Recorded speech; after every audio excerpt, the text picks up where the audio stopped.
Face à l'opération israélienne imminente à Rafah, l'Égypte reste préoccupée quant au possible déplacement de Palestiniens sur son territoire.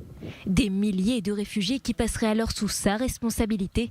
Le Sinaï risquerait aussi de devenir une base pour des attaques contre Israël si des terroristes du Hamas parvenaient à s'infiltrer.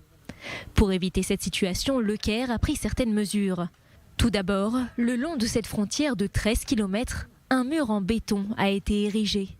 Un mur qui s'étend jusqu'au bord de mer, surmonté de fils de barbelés et qui s'enfonce jusqu'à 6 mètres dans le sol.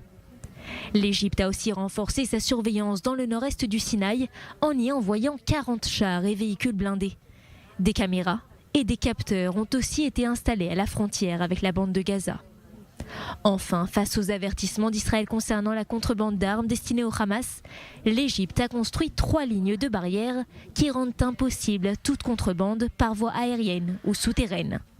Mais selon le Wall Street Journal, les responsables égyptiens ont averti que le traité de paix entre l'Égypte et Israël pourrait être suspendu après plus de 40 ans. Et ce, si les troupes israéliennes entraient à Rafah ou si l'un des réfugiés palestiniens a été forcé de se diriger vers le sud, dans la péninsule du Sinaï.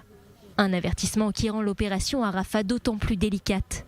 Israël tenterait donc d'organiser le mouvement des Palestiniens vers le nord de la bande de Gaza avant toute opération militaire à Rafah. L'Égypte, de son côté, donne la priorité aux efforts visant à parvenir à un cessez-le-feu.